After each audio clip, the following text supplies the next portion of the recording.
Hello, people. Hey, the mic's working now. My name's Aaron Ciotti. Everybody calls me Ciotti. Welcome to Late Night with CiottiFPV. Somebody type the word live into the chat if I'm working. I'm sure it's working, though. I can see it. I'm good. Yay sound. I know I'm working. Awesome. Moto Ref FPV, Lead Fingers, Remy Tim, DJ CJX, Odd Yard, Lead Fingers, LCV FPV. License to Drive, Jackalope FPV, Finn FPV, Frank Nicholas, Lead Fingers, William Barlow, Dan Richmond. What's up, friends? I had a allergy attack from hell today. I didn't get much done. I had lots of plans for today, but my nose and face did not cooperate. But here I am. So we're going to do a couple of things. I gotta put some grip on these little rip squeaks, and then I'm gonna throw a set of props on the Acrobrat here, and then we're going to get started on the 200 patron giveaway full build. It's going to be an analog build because I want to fly it and tune it and stuff. So yeah, that's going to be super fun. And it's also an FPV crate build. It's pretty much, not totally, but it's mostly FPV crate components, which is super cool because they put really good quality stuff in the boxes, so it's going to be a good rig. I'm really excited to check out the frame. It's the QAV Sensei frame, which should be super cool. And yeah, I'm excited. That's going to be a fun build. And then I'll do a maiden because it is going to be on components that I'm not super familiar with. So I want to make sure, I don't want to just drop my tune on there and expect it to be good to go. I want to actually get it up in the air and make sure that it's good to go. Friendly Nomad, this is a Microtech Tracer H3. They are the originators of this design with, you probably can't see it because it's too bright in here, but tritium vials on the minute hand, the hour hand, and then all around the bezel. And then Luminox licensed the design. So yeah, this is the OG one. This is old. I've had this for, Christ, I've probably had this for almost 20 years. I think there's a, and then this is a Maritac NATO band.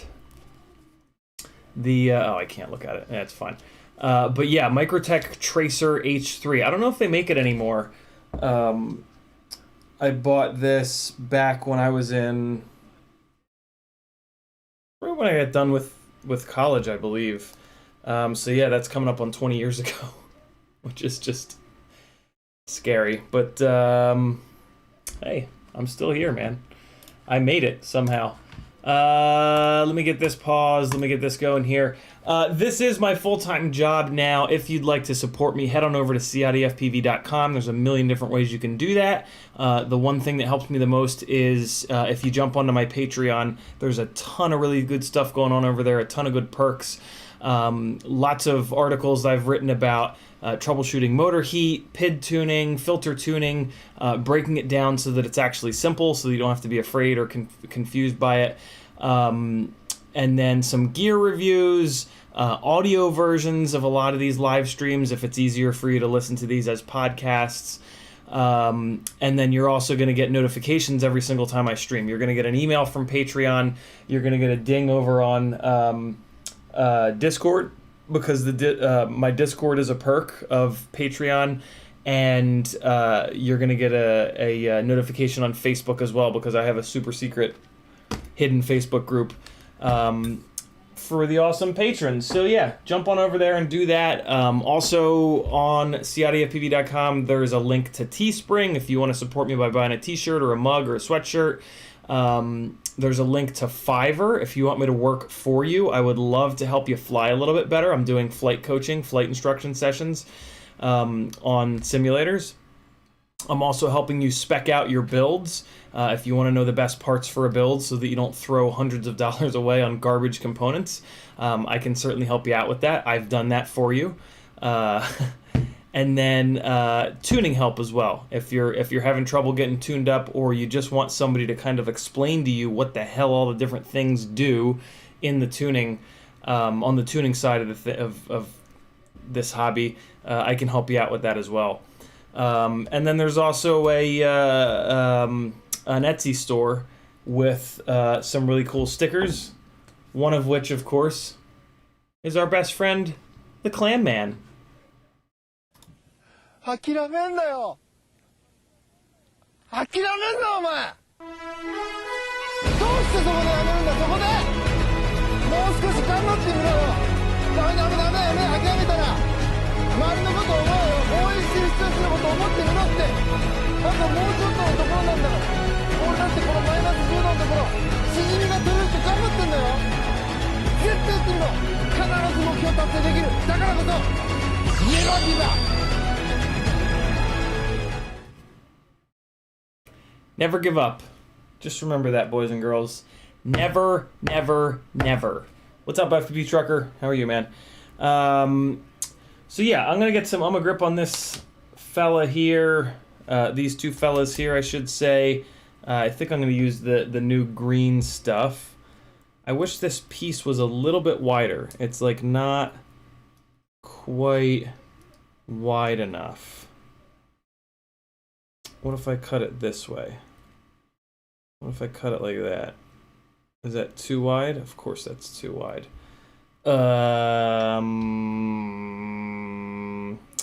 It's gonna be fine. I'm gonna cut it width-wise like this, so then I need to pay attention to the height. So I'm gonna cut it right here at the bottom of Tommy's little logo. So let's do that. Okay. So let's just chomp through it the rest of the way here. This is grip. If you don't have any grip, my God, are you missing out? This stuff is so good to keep your battery from ejecting, and you're going to be supporting Tommy Tabahia, or Tabaha, I forget how it's pronounced, also known as God. It is really good stuff. Yes, it's just the sticky stuff that you get for the dashboard of your car, but he doesn't sell it for $100 or anything like that. Tommy's not driving around in a Ferrari, so support him. You'll have his logo on top, you'll feel better about yourself, and you'll be supporting an innovator in the hobby, and that's a big deal. What is dead center on this? That's 5, so that's 2.5, which is right there. I gotta put this on both ripsqueaks, so yeah. What's up, Drone Pilot? What's up, DJ? DJ chopped 2 battery straps today. 5-inch rig really doesn't like me. How did you chop the battery straps? Like chop them with the propellers? That's what chop makes me think. Friendly Nomad says, hit a tree pretty hard. My quad died upon inspection. A cap on the ESC board blew. When I plug in, I only get the first 3 beeps. Wouldn't that indicate a flight controller issue? Typically, yes, Friendly Nomad. The first 3 beeps are pretty much telling you that the ESC is fine. The next 2 beeps are telling you that the ESC is able to communicate with the flight controller. So check check your wire between the flight controller and the ESC, and then check the ESC, because that sounds more like an ESC issue. I'm sorry, flight controller rather, flight controller. ESCs will typically be okay with 1 less of the little capacitors, or 2 or 3 or 4 of the little capacitors. So my guess is that that capacitor popping off of there isn't the actual issue, and the issue might be somewhere else. Check both plug headers on the flight controller and the ESC. Make sure that the plug headers didn't like break at the base. You know what I'm saying? Yeah, check everything, and just don't try to tune the problem out, right? Like, this is a physical problem because it happened after a crash. It's not like, you know, a lot of people will crash a quad and then think that they need to change the tune to fix it. And it's like, well, I mean, 1s and 0s don't really work like that, you know? Like, I don't care how hard you hit the tree, the 1s and 0s didn't escape. Like, they're safe. So resist the urge to think that it's anything that you can do in Betaflight or BL Holly, because it's not. You hit something and the rig breaks, it's a physical problem 100% of the time. Trying to fix that in the software is just like, yeah, trying to pee your name in water. Don't do it. Sage advice from your boy CiottiFPV. What's up, T-Bird? Juan Jose Gomez says, a month ago, when you were guarding your neighbor's parking spot, you said GemFan 5-bladed 3-inch props were the best for Cineroups. Just tried them, and they totally are. Thanks, cheers. You got it, Juan. Yeah, I've tried all of the Cinewoop props now, and those GemFan 5 blades are the best. They're the best mix of sound, throttle response, just general ability to produce thrust. HQ has some Cinewoop props that are pretty cool looking, but they don't perform as well as the Gemfin 5 blades, and that's kind of all I care about is performance. So yeah, glad you liked them, Juan. Leadfinger says, crashed race quad, smashed the camera, ripped off the ESC flight controller wiring harness, soldered it all back together, and now it warbles above half throttle. Flight controller gyro dead. Sounds like it. Smashed the camera, ripped off the ESC flight controller wiring harness. ESC flight controller wiring harness. Yeah, I mean, there's really nothing in there that could be causing that problem. Luckily, flight controllers are pretty cheap, so you can swap the flight controller out and see. Yeah, I can't think of anything else in the list of what you said you fixed that could possibly have anything to do with wobbliness. Trying to figure out whether the gyro is dead, like, is kind of tough. You just typically have to replace the damn flight controller, and just don't throw the old flight controller away. You know what I mean? Like, just hang on to it just in case that's not the issue. But, like, unfortunately, you can't, like, fire up Betaflight and look at the little thing and, like, move the quad around. Like, that's not enough to typically be able to tell whether or not the gyro is dead. So yeah, I think you're right, Leadfingers. Grab another flight controller, throw it on there, and then if it's not the issue, you've got an extra flight controller. But I bet you that is the issue. I am gripped up on both rip squeaks. And that, my friends, excites me. Because now I can fly them hard again without the battery firing off. Next up, Acrobrat propellers. And then we can jump into the, into the FPV crate / Patreon giveaway builds. BH says, asked about taking off weight from the arms the other day, ended up redesigning the arm guards, the skids, and took the wire guards off. 5 grams saved off of each arm. Oh my god. So BH, when you say huge difference, did you fly it? Pulling 5 grams off of the end of each arm, that's gonna be I mean, like, it could be like your first time flying, and you would notice that. I mean, that's a humongous amount of weight to pull off of the arms. Good stuff, man. Yeah, it's a big deal. Weight on the end of the arms is bad. You want to do everything you possibly can to reduce as much of the weight on the ends of the arms as you possibly can. Give you guys a look at what I'm up to here. I'm gonna grab some purple nuts for the Acrobrat. What do you think of that, world?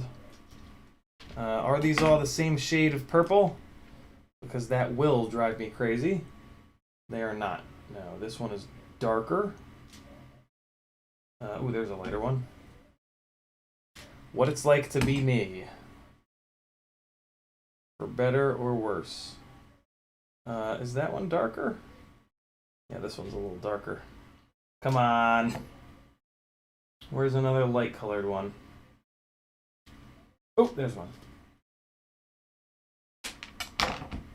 Is that it? Is that the one? That's the one. All right, cool. So we got some nuts for the Acrobrat. And we are going to, of course, put the best 3-inch propeller that we've got available to us. The T-Motor 3140 on here. We'll do 2 reds in the back, as I usually do. And 2 smoke in the front. 2 smoke crotches in the front. Did any of you guys check out the league? Like I browbeat you to? If not, I mean, you're only hurting yourself. It is the funniest goddamn show that you're ever gonna find. I need a high right. Where is a high right? Oh, and I forgot to put the damn skids on here. Without the skids on the Acrobat, you bang these the clean dirty grommet holders on the ground, and it's not good. It breaks the bottoms of the side plates, and it really sucks. So I'm gonna have to literally I have to do that. I have to switch that out. There's another prop. All right, so I got my 4 props. Put the rest of these away here. BH said flew 4 packs tonight, tuned everything back to stock, flying so much better besides a bit of prop wash. Yeah, it really makes a big deal. Weight on the ends of the arms is one of the sort of metas that people figure out once they've flown and tuned and tweaked a ton. It should never be ignored. I know it's fun to have skids on your quad, but here's the other thing. When you skid your rig on the ground, it's really hard on it. Like, it's really hard on the, on specifically the arm screws. It really puts a lot of stress on the arm screws. So by taking those skids off, not only are you going to get better flight performance for the 3 to 5 minutes that you're flying, but you're going to prevent yourself from skidding on the ground so often and ruining everything. It's also probably really hard on the gyro because you're putting a bunch of like shock and bounce into the gyro, and like we're already hard enough on the gyros, so the last thing we need is encouragement to be even meaner to it, you know?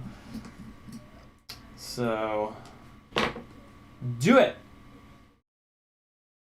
Remove those skids unless it's an Acrobat. If it's an Acrobat, well, see, and I could pull these skids and just put a couple pieces of foam.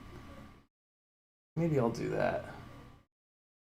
Oh God, I forgot to deal with this LED. Jesus. Hold on, let me do this LED right now before I forget again.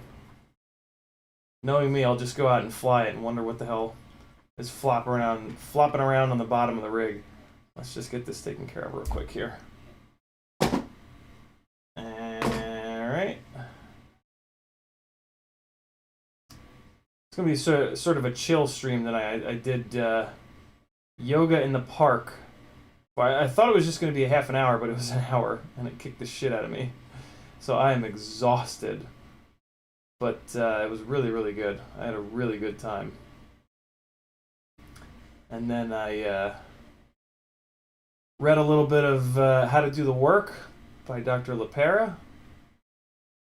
And yeah, I just had a good little night. A little self-care night. Take care of yourselves, boys and girls. There's only one of you. And if you don't take care of you, the world will eat you up. Your responsibility. You gotta just do it. I know it's hard. But that's what she said. Oh, and I also need to put a zip tie around here. Yeah, I didn't finish this rig at all. I just got that base plate put back on, and I was just like, okay, done. All right. I'm gonna throw a man, I kind of wanted to put. I should have put shrink wrap around this. Yeah, I'm gonna put shrink wrap around this. God damn it. I'm gonna look at the chat in a second. Give me a minute here, boys and girls. Let me just try to find all the things that I didn't do on this rig so that when I go out and fly it, I don't tear it to pieces. Although I bet you this is just it, because this is really the main thing that I needed to pull off of the base plate when I was rebuilding it. So let's see. Do I have a piece of shrink wrap that's big enough? I do! Although that's not quite... well... No, I want to cover the whole thing. What about this piece here? Oh yeah, that's the stuff. Let me cut this down a little bit. All right, cool. I think I might need to stretch this out a little bit, or maybe not. Oh God, look at that. No, I don't. Oh, that's scary. That is a perfect fit.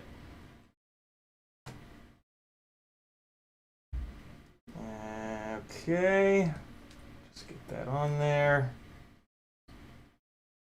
And I want to try to get it down as far as I can so that it covers up the battery leads. Since it's going to be on the bottom of the rig, I want to make sure that the battery leads aren't the lowest point, because this is pulling VBAT. So if I land it in like wet grass or something like that, I don't want it to be able to jump or anything weird like that. So let's just get this going here. Almost there.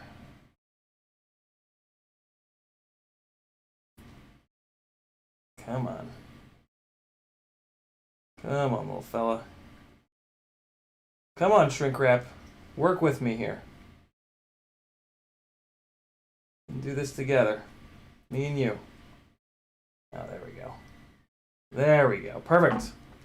And look at that. It's set up real nice, so I can just torch it. Shrink it up. Shrink it out.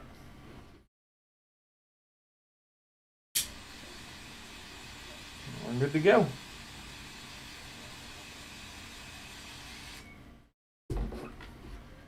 Fantastic. All right, so now I can take that piece of VHB, stick it back on here for real this time. And we'll stick this little fella down, throw a zip tie around it, and we'll be good to go. For real. Okay, perfect. So that guy's on there. Let's get a little tiny zip tie, and we'll just go up and around. This is also going to hold the this is going to hold, actually, you know what, let me go up here like this. Go up here like this, and then I'll go down and around. Oops. Come on. Come on. There we go. And bingo.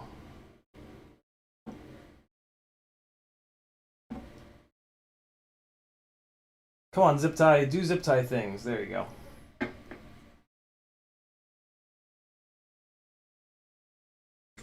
Perfect. All right. Let's get this yanked down here. Okay. Rotate this around a little bit. I always try to put the head of the zip tie somewhere that there's like somewhere that there's a little bit of extra thickness. If you're zip tying something that's perfectly like symmetrical all the way around, it doesn't really matter. But in this case, there's a UFL antenna here going on, so I can put the head of this zip tie, which has that little 90-degree angle, right, from the top and the bottom kind of meeting. I can put that part right on top of this UFL to just give it a little bit of to just not pinch it so hard and just give it a little bit of breathing room. So that's what I'm doing now. I'm just kind of sliding it up a little bit. Come on, man. Get up out of there. Go up. Go up a little bit, buddy. Just rotate. Rotate around. There we go. There we go. Perfect. All right, just gives it a little bit of strain relief. Not strain relief. Just yeah. You guys know what I mean. So there's that.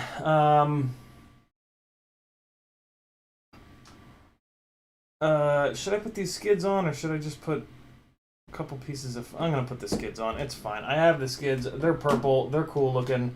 This rig is fat anyway. Let's fatten it up even further. Well, no, you know what? Let me weigh these things. Let me see what they weigh.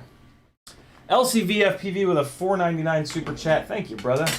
That's super kind of you. Let me read your comment here after I get one of these on the scale. This is not a great... So this has the hardware in it, and it's 1.6 grams. So the hardware has to be a good chunk of that. Well, I can see. Here's the hardware. It's actually a little bit longer than this hardware. So this shorter hardware is 0.7. So these are basically a little bit less than 1 gram, which is not a lot on a 5-inch rig, but on a micro... LCV says, this glide frame is just so perfect. I built with the dead cat arm, so I don't see any props on my DJI feed. Man, I love it. Yeah, I agree, LCV. I keep waiting. I keep waiting for one of these new frames to be better than the glide, you know, because it's 2 years old and it's only $50, but nobody can seem to make a frame that's better. It's kind of crazy. Where are we at here? Friendly Nomad says, is there any point to a 3-inch rather than a 4-inch where they both weigh nearly the same? I'm thinking about the Impulse RC Micro Apex frames. Friendly Nomad, the real question is there any point to a 4-inch rather than a 3-inch? In my opinion, 4-inch rigs there is no point to them. Basically, when you look at payload, which is the HD camera, so you look at a 5-inch rig, right? A 5-inch freestyle rig, 600 grams all up, 2306s. That formula and that amount of thrust and all up weight and everything, top to bottom, right? That formula has been dialed in over the last 6+ years to carry an 80-gram Session 5 or a 120-gram Hero, all right? So 80 to 120 grams payload. The HD camera is the only thing on the rig that is straight up payload. Like, it has no value. It's not making thrust. It's not being an ESC. It's not, you know what I'm saying? Like, so it is literally the payload. You shrink down to 3-inch rigs, and 3-inch rigs do a really good job of picking up a payload, an HD camera, that's anywhere from like 0 to 30 or so grams. So now we've got this gap from 30 grams to 80 grams. So that's where the 4-inch rigs make sense, but unfortunately we don't have any HD cams that are in that range. So at the moment, 4-inch rigs don't make any sense. And if you build a 4-inch rig and you put a lighter payload on it, a 30 or 20 or 10 gram payload on it, it doesn't fly like a 5-inch rig. It's too floaty, it flies like a toothpick, it just doesn't make any sense, and it forces you to relearn how to fly, and you can't really apply your muscle memory, and that's very difficult. Like, if you're trying to be a better pilot, it's very important to not do things like that. It's very important to not just build for the sake of building. You need to build with purpose, and you need to try to make your rigs... You got to try to match up the all-up weight to the propeller size, because that ratio has a lot to do with the way the rig performs off throttle, especially like when you're throwing it up over a tree, for example. So yeah, 4-inch really has no point at the moment until we get a 40-gram HD camera or a 50-gram HD camera or a 60 or a 70-gram HD camera. Then 4-inch will make sense. But at the moment, 4-inch doesn't make any sense, and it's just going to kind of wreck your muscle memory.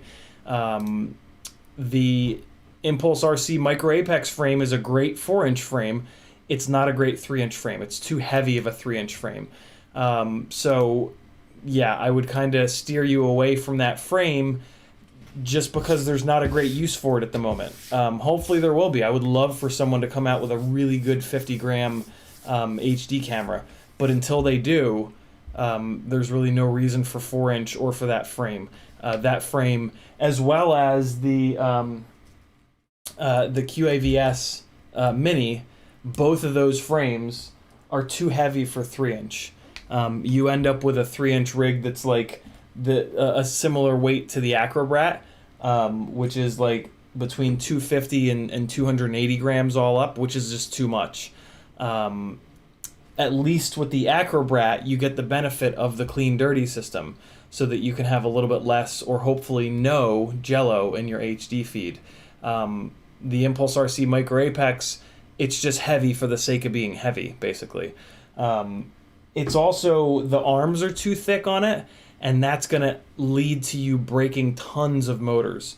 It makes much more sense to have an arm that is the first thing to break before the motor, because then you can maybe save the motor, and the motors are more expensive and they're harder to swap out, right? Whereas an arm is a couple dollars and you just take a couple screws out to swap it, right? A motor is like $15 or $20 or $25, and you've got to have a soldering iron to switch it out. So it just makes much more sense to have arms fail first rather than motors. And the Impulse RC Micro Apex frame, the arms are too thick and they won't do that. It's one of the problems with these really big, heavy basher frames, is that the concept is that something's going to break, right? Like, no matter what, something is going to break. What do you want that thing to be? Do you want that thing to be expensive and a pain in the ass to swap out? Or do you want it to be cheap and easy to swap out? I want it to be cheap and easy to swap out.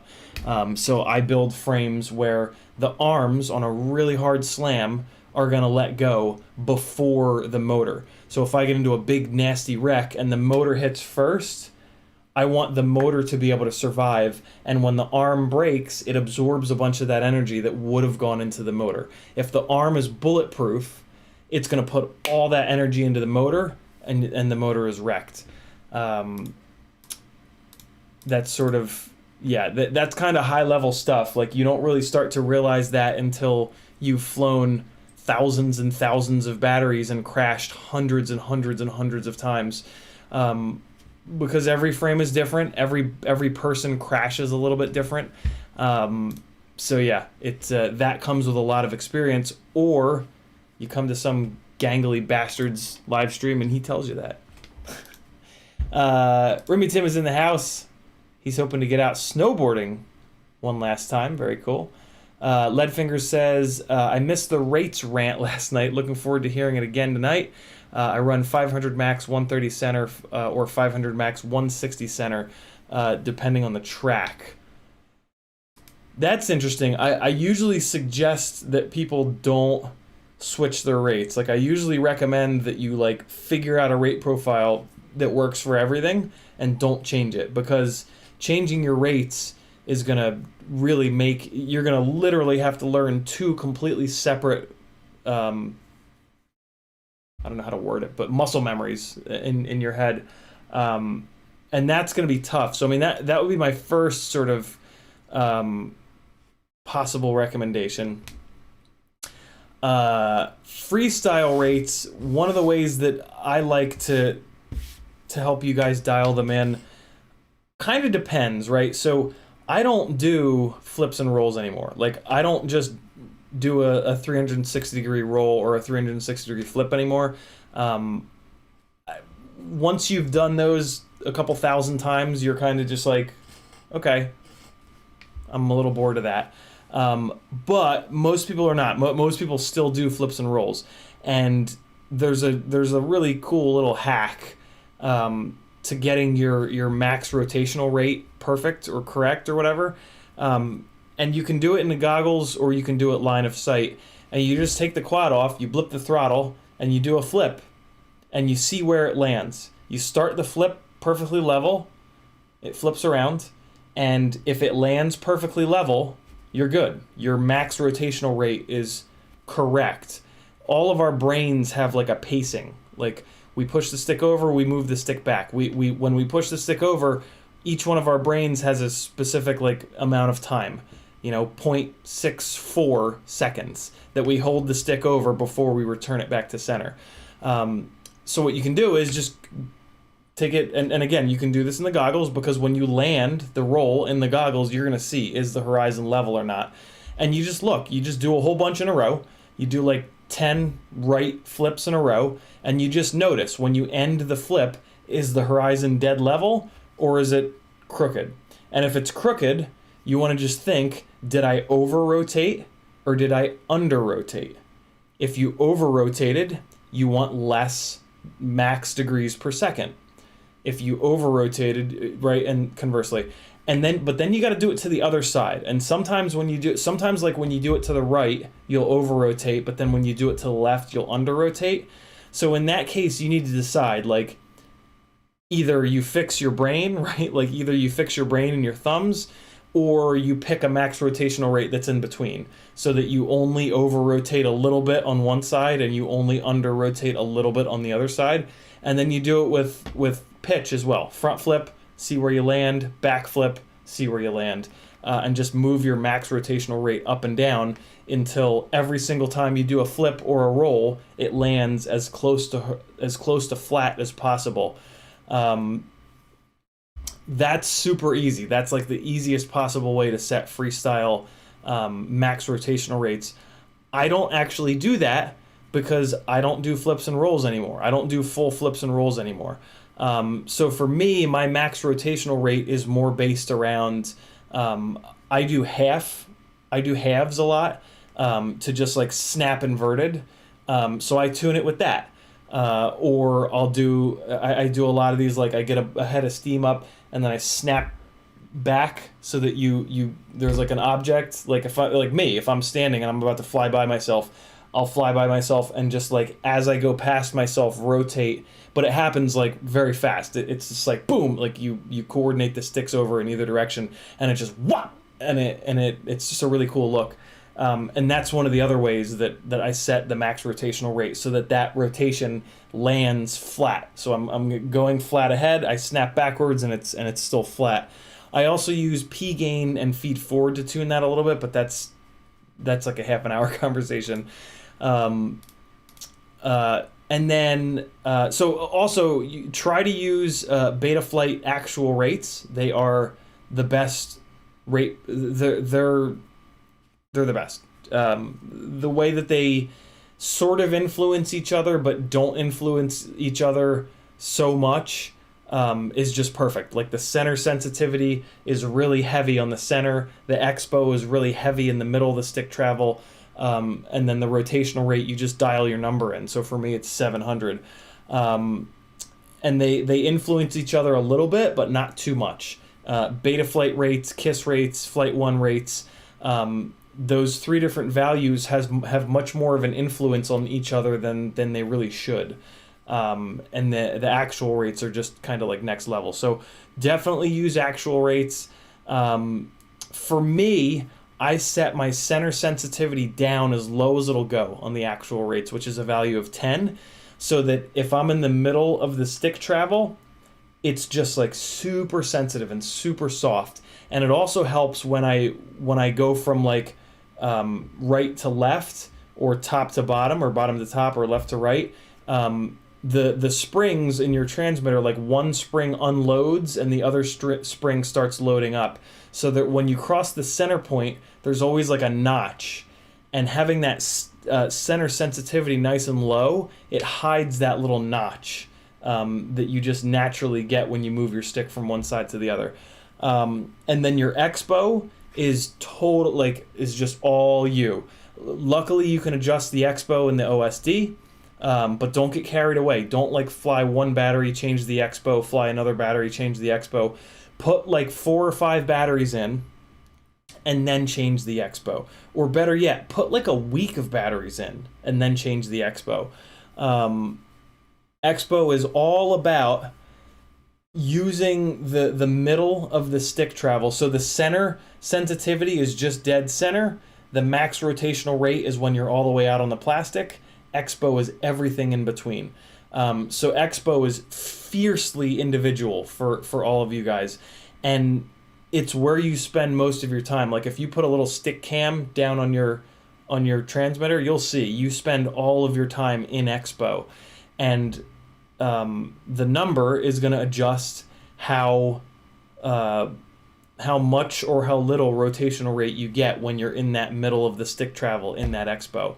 And yeah, you just got to move it around. You just got to move it around, watch your flight footage, and just see what you like the look of better. Well, I mean, that's how I do it. I judge by the way that the footage looks. If you're not flying an HD cam, or that doesn't matter as much. Just go by like what feels right, like what feels better, which do you enjoy the most. But I do think that you should look at the flight footage and see if you think if it looks a little too manic or if it looks a little bit more chilled out. And then, yeah, just move the expo up and down, and you'll be good to go. So there you go. Play with your rates, and then settle on rates as soon as you can. Like, get your rates dialed in as soon as you possibly can, and then just leave them for as long as possible, because there is so much muscle memory tied up in those rates. It really makes a big difference. Chris Croft says, what are the ARM LEDs? These are OG, just regular old Tiny's LEDs.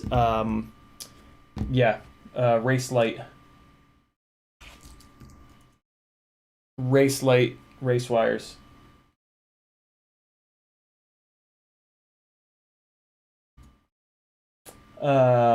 All the race wires are pretty much the same, though. You can get any of them. BH says, I like some skid there to protect the crossfire antenna. I redesigned them to 1.2 grams a piece, better than the 3+ grams that they were before. Good lord, 3+ grams. Juan says, definitely going to pay you to help me tune my Cinelifter once I finish building it, and I'm really looking forward to it. Awesome, Juan. I look forward to that too as well, man.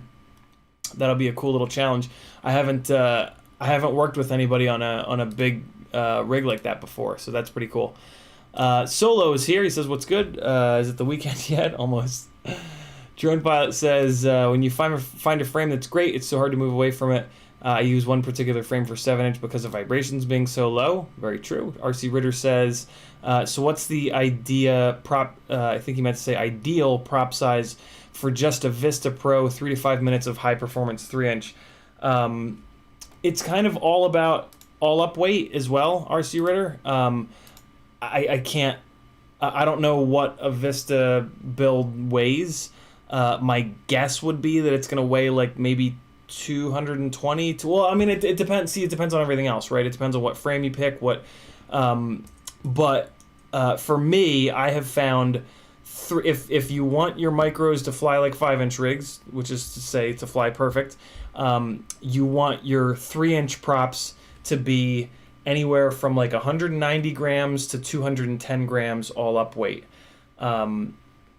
Once you start going north of that, like I would say once you get to like 250, 260 grams, now you're looking at maybe like a 3.5-inch prop, like a 4-inch frame with a 3.5-inch prop.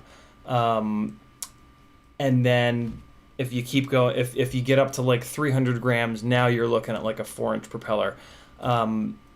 But like, there's kind of no reason to do that in my opinion. Like you can make a 3-inch rig weigh 200 grams. Like, it's not that hard. Follow my formula, and then I think the Caddx Vista, it basically adds like 10 grams. So 200 grams becomes 210 grams, so you're good. But maybe not, because yeah, there's not going to be, I don't know what the frame selection is going to be. Yeah, it's hard, man. It's I don't fly DJI, so I don't have to deal with Caddx Vistas, so I just don't know. I just don't know what the deal is there.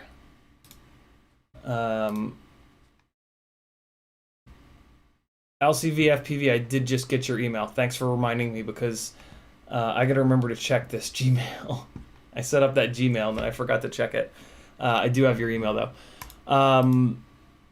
So yeah, I haven't had to deal with packaging a Caddx Vista yet in a frame, so I don't really know what the good frames are. My guess would be maybe this QAVS mini frame, because it's got the double 20x20 stacks. And at this point, yeah, get the 4-inch version from FPV Crate and put 3.5-inch props on it maybe. But yeah, I'm not in the DJI world, so and for very good reason. Like I one of the reasons that I haven't gone DJI, I mean the big reason is cost, but the other big reason is that it's a really heavy VTX, and micros are very sensitive to weight. Adding 10 grams to a micro is adding like 5% weight to a lot of these builds, and that's just too much. I'm not really usually willing to sacrifice that. At some point, I'll have to figure it out, but for the moment, I build all my micros with analog to keep them nice and light, because 3 inches is really the way to go, in my opinion. And if you build one that's 200 grams, the flight characteristics are just amazing. So, yeah, it's tough. It's tough. I think the QAVS Mini, though, I think that would be better because the arms aren't so beefy as the Impulse RC frame is. So I would rather have that and let it break arms. And I like that this is dead cat too, because that gets the propellers out of view of the. For me, it's a Tarsier HD cam. Right. Zero Fox says, "Do you know anyone suffering from gear acquisition syndrome?" We all are. Zero Fox. Get rid of some of it on FPVExchange.com. DJ CJX says, "I have a 4-inch Chimera dead cat that I throw a 1300 4S on. Flies nice and gets some decent footage on a Gen 1 run cam split." Man, that is a lot of battery. Diddy FPV spelled my name wrong, but I just happened to see it. Should I get a Glide Light standard or a Hammer? Standard for sure. Unless you're gonna like not fly a GoPro on it. If you're not gonna fly a GoPro on it, you can probably get away with a Glide Light. Definitely don't get the Glide Hammer. The Glide Hammer arms are too thick, and the weak point becomes the base plate. And breaking base plates instead of breaking arms is the dumbest thing ever.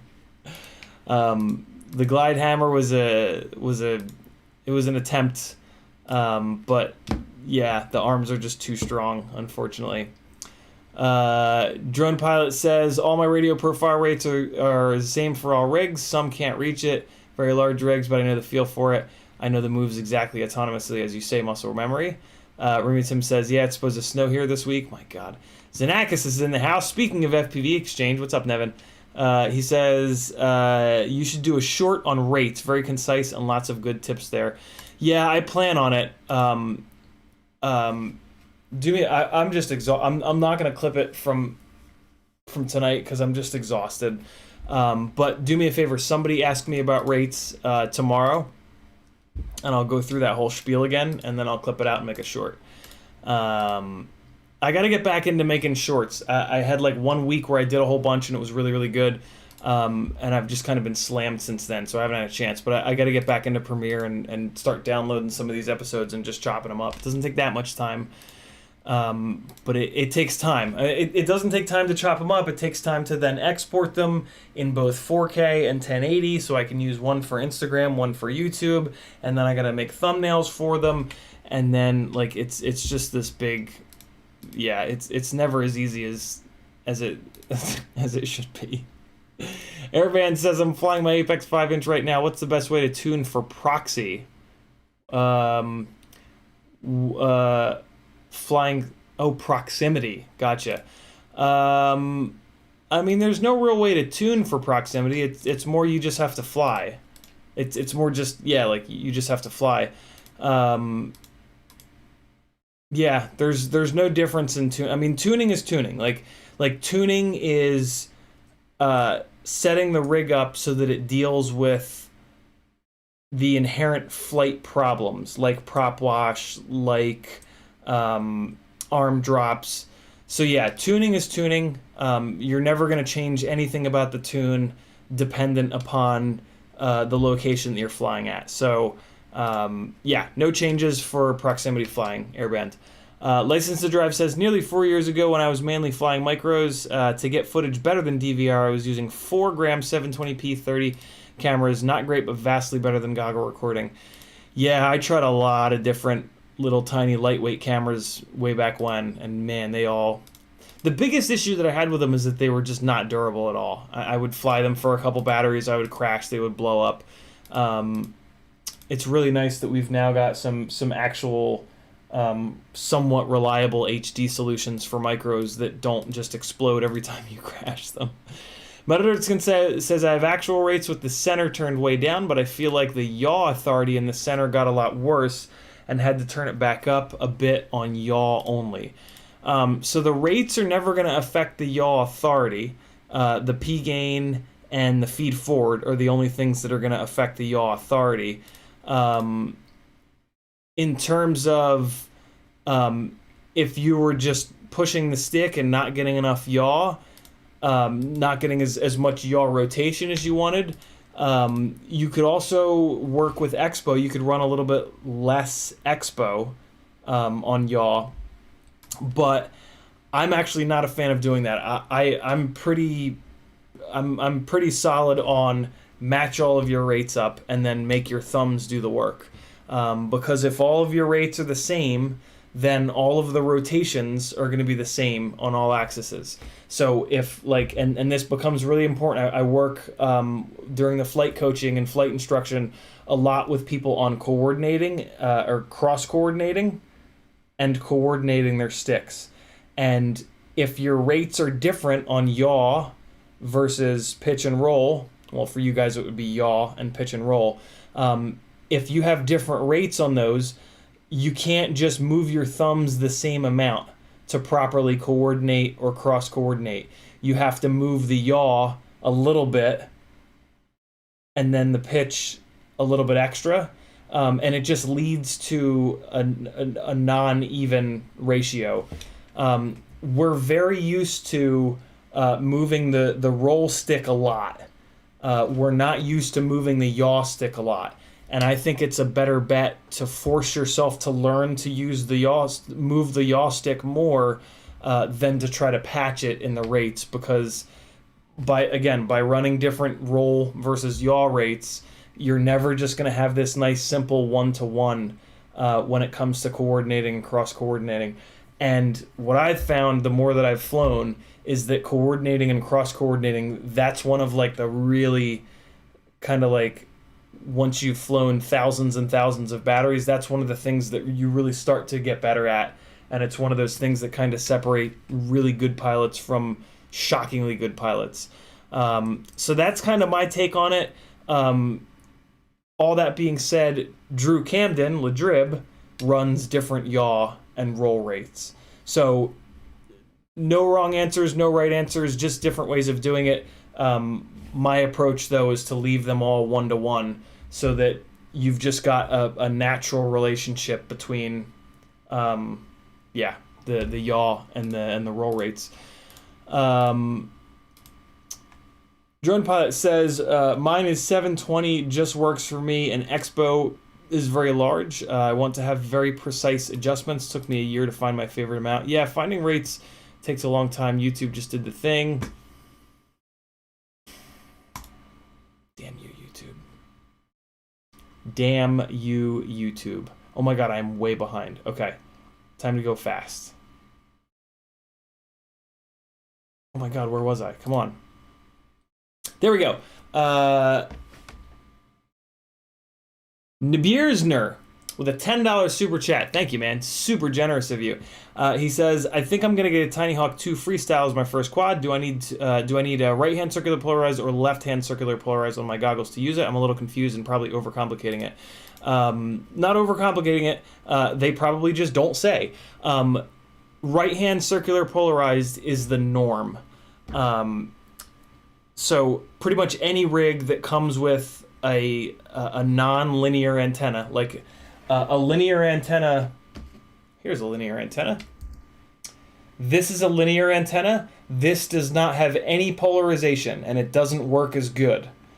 But on your goggles, if this is the antenna on your quad, on your goggles, you can use either a right-hand circular polarized or a left-hand circular polarized. A CP antenna has a head on it. Right? They all look something like this. Usually the head on the antenna is wider than this, but yeah, I mean, there's a very, like, linear antennas only ever look like this. So if it doesn't look exactly like this, it's not a linear antenna. And so, yeah, so a CP antenna, which stands for circular polarized, these always have a designation on top. See the R? So that's right-hand circular polarized on this one. And again, that's the norm. So 99% of bind and fly rigs, if they have a CP antenna, they are going to be right-hand circular polarized. So it's always safest to get right-hand circular polarized. If you fly with a whole bunch of people, they're probably all on right-hand circular polarized. It's actually not a terrible idea to just make the decision, because it sounds like you're pretty early as your first quad. Yeah, you're super early. So like, for example, right, if that Tiny Hawk 2 Freestyle comes with a linear antenna, I don't know if it does or not, you might help yourself out and help all your friends out now by deciding, hey, I'm going to go left-hand circular polarized, and the antennas cost the same. A lot of times the left-hand antennas are more available because there are less people using them. So like 100% of the time when an antenna hits the clearance section of any of these websites, they'll have both the right hand and the left hand, and the right hands will sell out, and then the left hand circular polarized antennas will sit in the clearance section and go down more and more and more in price. So yeah, now's a good time. Especially if it comes with a linear, because if you're gonna change something, changing from a linear antenna to a CP antenna is a huge upgrade. Like, it's a real upgrade. It's a big deal. So yeah, think about it. Now is your chance to go left-hand circular polarized. And basically, if you're out flying with a bunch of people and they're all on right-hand circular polarized and you're on left-hand circular polarized, you're going to get better signal and you're going to bleed over onto them less. You're not going to get better signal, but you're going to bleed onto them less and they're going to bleed onto you less. So everybody's going to get a better signal. So yeah, man, there you go. There's a long answer to a short question. Thanks for the support, brother. Super appreciated.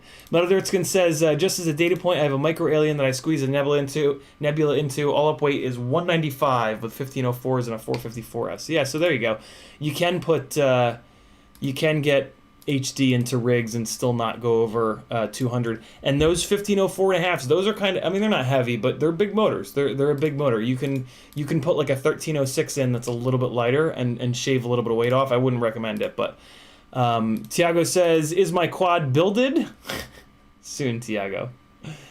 Tiago, I do have a big pile that I got to go through of ESCs, flight controllers, and AIOs that I'm going to be sending you from the, as per your request when you won the one giveaway. T-Bird says that's what she said. Athix says I'm late. RC Ritter says the point is not the Vista. The point is flying without action cam. What were we talking about? So yeah, if you're not gonna have a payload, then it might as well be a 3-inch rig, really. I just don't know any really good frames. It sounds like you can do it with the micro alien. I don't really like the micro alien because it only has 2.5mm arms, and that's a little bit too thin. But if Metal Dirt can squeeze it into a micro alien, then that also means you can squeeze it into my favorite 3-inch frame, which is the Ripsqueak from BQE. So yeah, do the Ripsqueak frame, and away you go. That'll be a gnarly build. T-Bird says my Acrobat flies really good with the Vista. Yeah, the Acrobat's a great frame. A little heavy, but a really good frame. Sly Robocop Gaming says, what's the chance that my flight controller and ESC motors are toast because I cartwheeled into a creek? It wasn't fully submerged, only ESC was kinda, and it was a slight angle. If it was freshwater, you're probably good unless you plugged it back in. So if you crash into freshwater, get the battery unplugged as soon as possible and just ignore the drone for 24 hours. Put it in front of a fan. Do not touch it. Do not plug it in. Do not do anything. Just let it dry. Give it 24 hours and then put power to it, and you should be fine. I don't have a single rig that hasn't been fully submerged multiple times. And as long as you just leave it the hell alone and let it dry out, and as long as it was fresh water, you should be absolutely fine. But not always. Yeah. Water and electricity are not best friends. Tom Wolber says, talking about a QAVS Mini 3-inch or 4-inch. So mine, I think you're asking what mine is. This is 4-inch. The 4-inch is Dead Cat. The 3-inch is not. The 3-inch is like either True X or Squished X. But yeah, mine is a 4-inch. Riot9 says, fracking love you. Thanks, brother. Rob Axelson says, good evening. He also says, free beer tomorrow. Where? Riot9 says, was catching up on the Monday video and I won. Oh, nice, Riot. Yeah, you did, man. You did. Congrats, brother. Double A says, CiottiFPV and Collective. What's up, Double A? YouTube just did the thing. Scrolling back up. Go-Kart Mozart says, camera angle has a big effect on how equal the stick coordination is.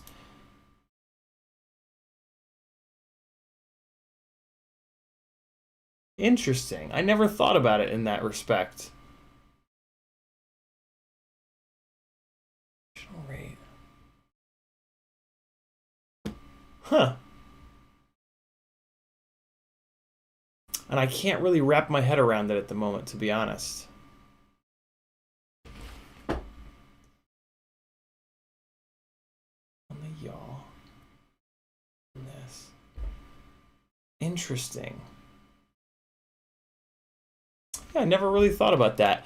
The only thing I will say though is that I think it's less camera angle and it's more the pitch that you tend to cruise at, right? Because like you can have 60 degrees up tilt, but then you can just fly out of the bottom of the camera, right? Like you could just run around at 30 degrees nose down and just fly, like just move your eyes down and fly out of the bottom of the camera. But yeah, that's super interesting. That's a super. I never thought about it that way. I'm gonna have to think about that some more. Good point. Really good point. Remy Tim says, "Give me beer now." Athix says, "Hovered 250 on 3S and it's surprisingly punchy. Need to make a 4S motor scale profile." Very cool. Yeah, I was actually surprised. I was surprised at the amount of punch that this thing had on 4S with these little 2400 kV motors, but it's really hard to tell inside. Metal Dirtskin says, I'm thinking about putting the Micro Alien back to analog. The Vista would be better in the QAVS Mini, hopefully. Yeah, it certainly would. Remy Tim says, aren't most antennas color-coded LCV, FPV? Sometimes. True RCs are not. TBSs are not. Fox ears are not. I can't think of any that are. But it does make a lot of sense to color code them left hand or right hand. Dingles says, how come you haven't gotten into lightweight 3-inch builds like Kebab's TP3 or even an Armatan Tadpole? Is it only because you don't like AIO boards? That is a big reason for it. AIO boards fly terrible. They're horribly inconsistent and not... and they just blow up constantly. But the biggest reason, Dingles, is that I was flying lightweight 3-inch builds back in 2017. The very first rig that I ever bought was the original white plastic Baby Hawk, which was a toothpick. And a little over 2 years ago, when Rugi messaged me on Facebook and was like, "Hey, everybody says you're the micro guy. I got some questions." I was like done by that point. Like I'd flown thousands upon thousands of batteries through what was a toothpick. It was a very lightweight 3-inch bi-bladed rig that I had on 1S initially, and then I went to 2S, and then I went to 3S, and I just kind of burned it out. Basically, with that big of a propeller and that low of a weight, there's no real momentum to be able to do off-throttle stuff. So you tend to kind of just fly it around like an RC car almost, where like if you want to go somewhere, you got to look right at it and you drive towards it. You can't decide like I want to go over there. Oh, watch this. Foo! You know, fully inverted the entire time, and now I'm over there where I got to. I also got really tired of breaking cameras. Having the camera be the highest point up Every single time you crash inverted, you smash the shit out of the camera. And I got like $200-300 into replacing cameras, and I was like, this is ridiculous. I got to figure out a way to protect the camera. And yeah, so I moved over to heavier frames where I could make more power. So now I've got more momentum for those off-throttle throws, and rigs that protect the camera inside of carbon fiber. And I stopped breaking cameras, which is really nice. But the big thing was just the flight dynamics. Those really, really, really lightweight rigs, there's just not a whole lot that you can do that's not like right side up. Like you got to do most of your work right side up. As soon as you go inverted or as soon as you come off the throttle, they just stop. Like any amount of momentum you have, it's just like, and then it just falls. So yeah, I was just looking for more sort of, more ability to do extra things in the air. Also, I was trying to work myself up to 5-inch rigs. Toothpick style rigs, you'll have to develop a very specific muscle memory for a rig that's very low weight with a very big prop area. And 5-inch rigs are not that. 5-inch rigs have a good amount of weight and a good amount of prop area. So a rig like this or the Rip Squeaks much more closely simulate a 5-inch flying experience, whereas a toothpick much more closely simulates a tiny whoop flying experience. So yeah, if the goal is to be the best tiny whoop pilot in the world, then a toothpick is going to be a better analog for that. You know what I mean? But I was looking to get into 5-inch stuff and cinematic stuff, and the toothpicks. Basically, they just wreck your muscle memory because it's just everything is completely different. So there's no like, not only do they not like help you train to fly a 5-inch rig, but they actually make it worse because they're so different that like you have to segment a part of your brain to flying toothpick only, and then you have to have a whole separate part of your brain for flying 5-inch.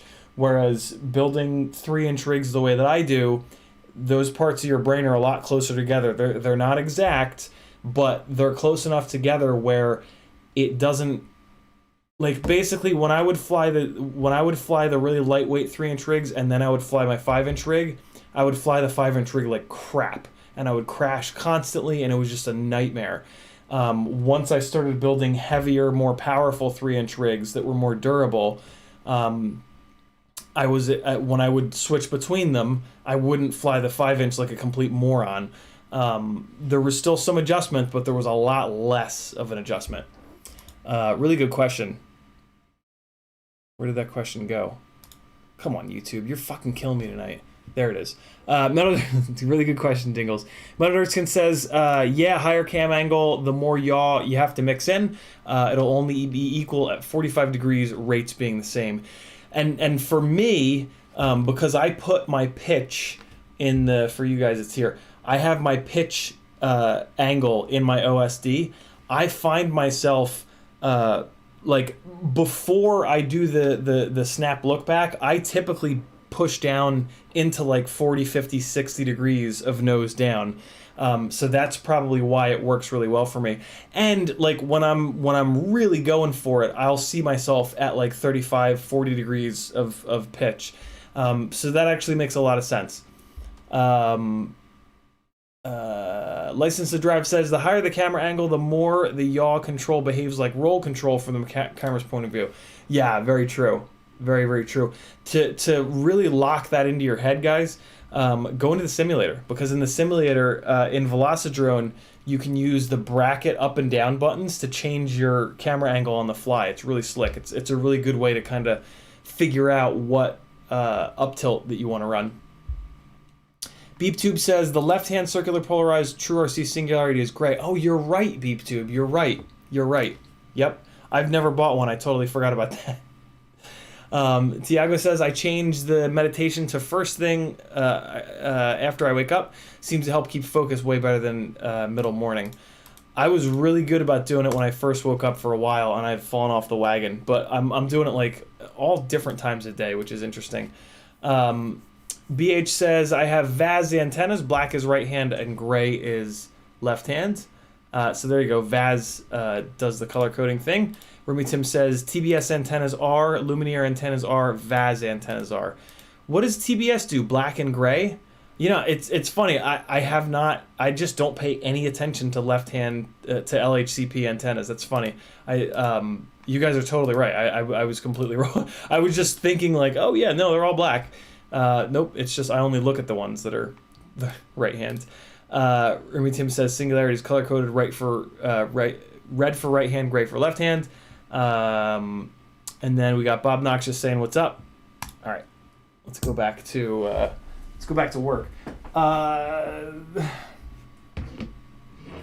Man, I would love to save a gram. I'm gonna save a gram on the ends of the arms, and I'm gonna put foam instead of these skids. That's how serious I am about weight saving on the end of the arms. I love these little skids. They have Tommy's exclamation point logo on them, and they only weigh 1 gram, but 1 gram is a big deal in a micro. It's gonna save me 4 grams total, and weight on the ends of the arms is bad, bad, bad. So let's do some foam. Oh, balls. Yeah, there we go. Where are we at? 1 hour and 12? I think we're going to switch over to a Patreon stream in a minute here. I am going to change the name of this stream because we have not even looked at the FPV crate build yet. So I'm going to change the name of this stream to like Q&A and random bench work or something like that, I'm thinking. So these can go into the Acrobat bag.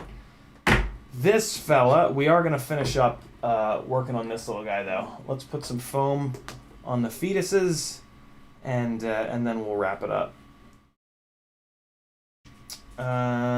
Is this foam a little too wide? It is, but that's okay because this is crazy, beautiful, miracle foam from Impulse RC.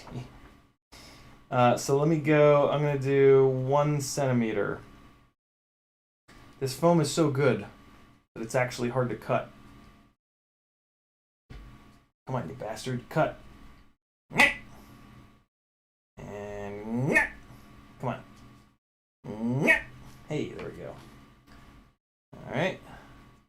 The noises are not optional, for the record. It helps. I know that doesn't make sense scientifically, but you just got to take my word for it. All right. And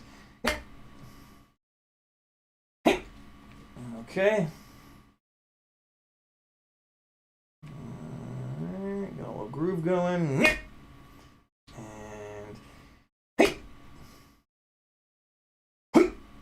Come on.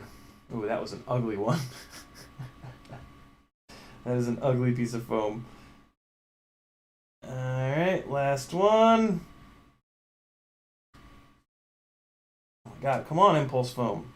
I need you. I need you to cut. And okay. Those are 4. Well, no. 2 of them look okay. 2 of them look pretty awful. I keep bending this this antenna. Let me just put, yeah, that's a little bit better.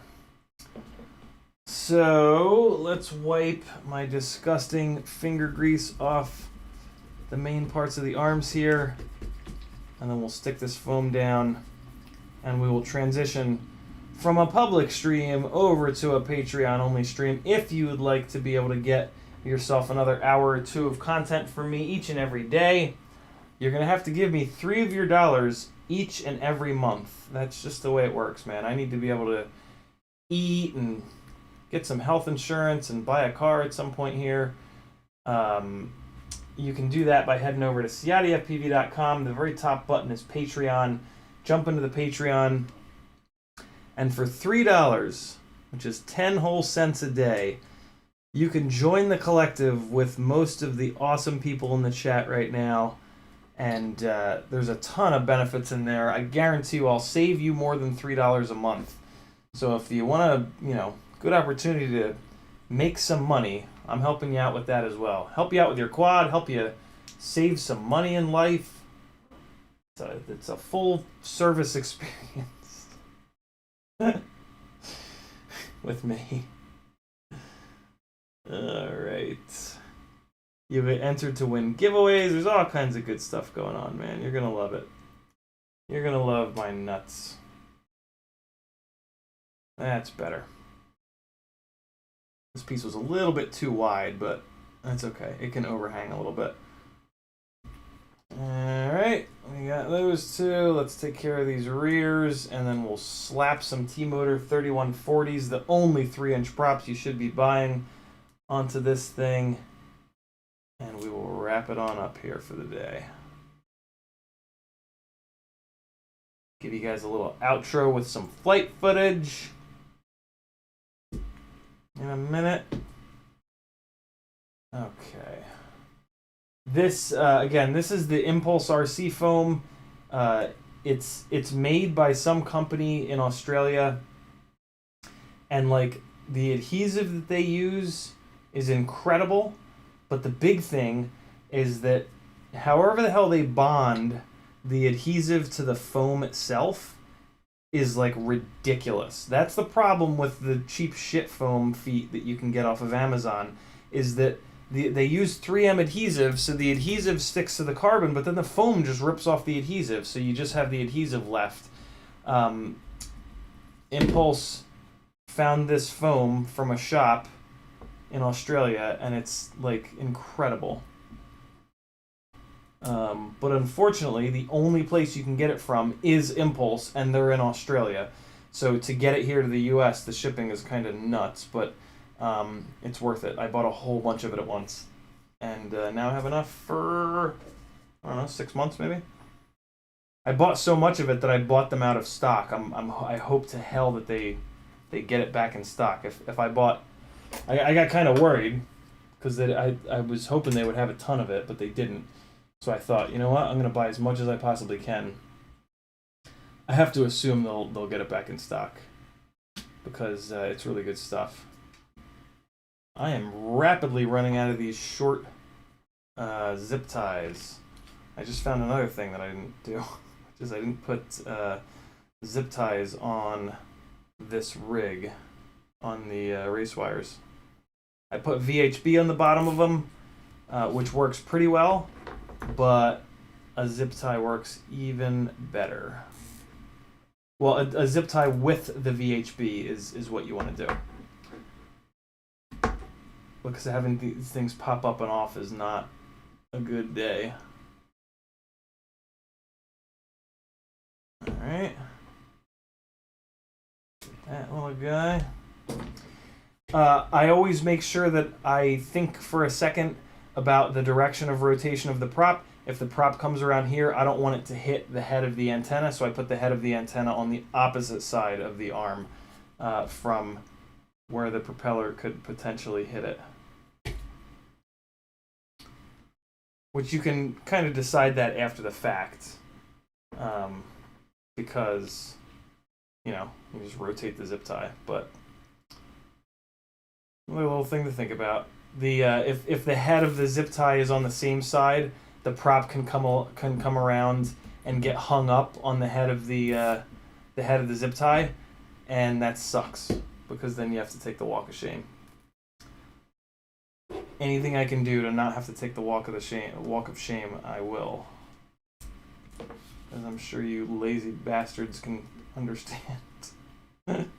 You fellow lazy bastards, I should say. You're probably not all as lazy as I am. And for the record, it's not laziness, it's efficiency, yo. I'm just efficient. He told himself. Alright, almost there. We're almost into prop land.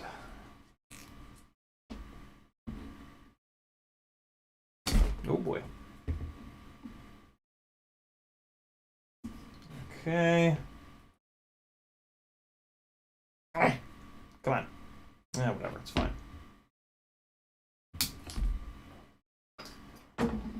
Last one here. And man, this thing is going to look like a quad again in a second. It's funny, the Acrobat doesn't, like most rigs look kind of silly without a battery on them, but the Acrobat really doesn't. It just looks fine. It just always looks like, I don't know. I feel like it almost looks worse with a battery on it. Oh boy. It's fine. And there we have it. We are zip tied, we are race wired, we are LED'd. LED is safe on the bottom there. Got some foam. Throw these props on, and we will move on. What's up, CMYK? How are you, man? Family Guyver says, you make noises as you work and walk. Once you hit 40, it's all apart. It's all part of getting older. Orga says you should get a Hattori Hanzo X-Acto knife. Yeah, right. Somatic is teaching a public mindfulness workshop available to the public via Zoom starting next week. Very cool. Very, very cool, Somatic. Monkey Ud says, I built a Tadpole 3-inch because I wanted something to fly sub 250 and had the exact same experience with having no momentum. What's a good weight for 3-inch to make it fly more like a 5-inch? I mean, it's never like a 3-inch will never fly like a 5-inch, Monkey. If Tadpole 3-inch all up weight is probably a little shy of 200. It's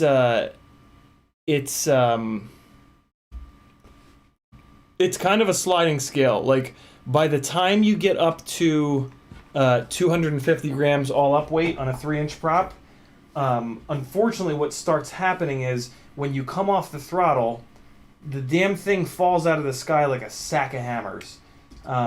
And that is not what 5-inch rigs do. But then if you build a 3-inch rig at like 150 grams all up, it has no momentum whatsoever. So 200 grams all up, in my opinion, is really the sweet spot where it doesn't fall out of the sky so quickly when you jump off the throttle, but at the same time it has some momentum. So take that rig and just put a bigger battery on it.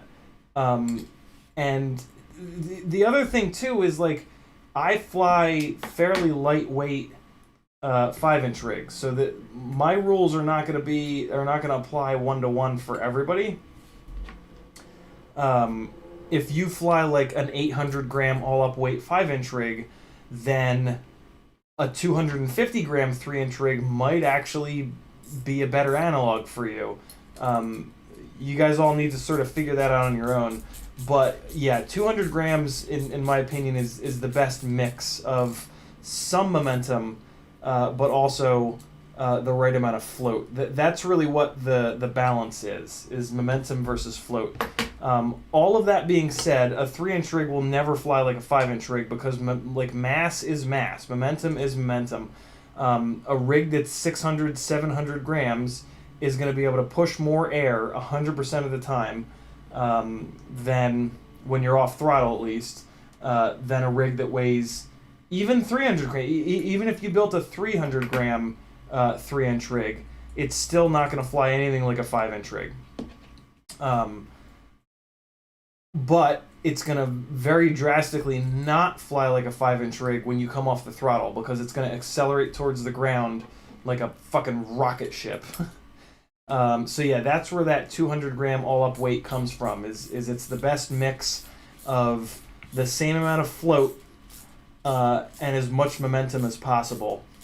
The key is, when you're flying a 3-inch rig, you need to be flying it in small spots. Like, that's the only real reason to fly a 3-inch rig. And when you're flying at smaller spots, you don't need the same amount of momentum as a 5-inch rig. So that's really the other part of the hidden magic, is to use the right tool for the job. And if you do that, and if you build the rig right, it's yeah, the muscle memory that you've developed from whichever one you've flown the most is going to translate pretty well.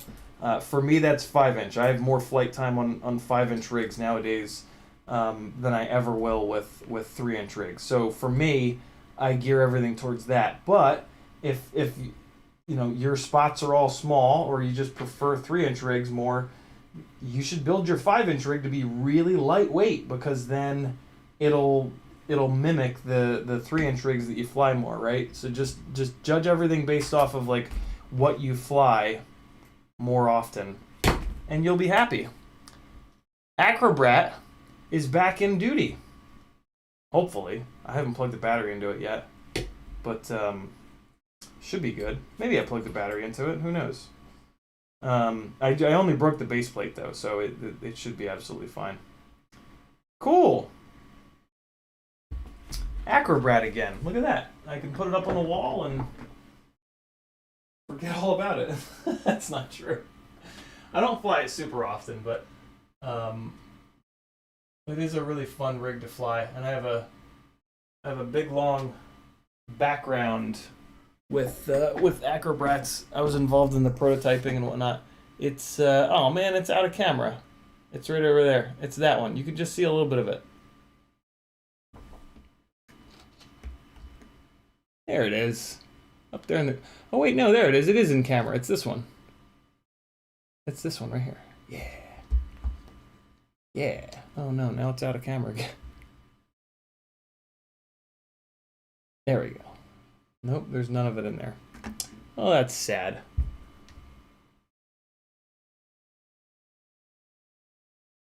You know what? I've been meaning to move this up a little bit, because my hair goes off the top of the screen pretty frequently. Try not to point it up too much because it picks up the ceiling fan. Am I picking up the ceiling fan? I'm not. All right, awesome. So there it is. It's in here. There's a little bit of it. There it is. And now my big ass poofy afro is not hanging off the top of the screen anymore. That's a good thing. Oh. Duh. I accidentally rotated the zoom. All right, so let me just bring it down a little bit again now.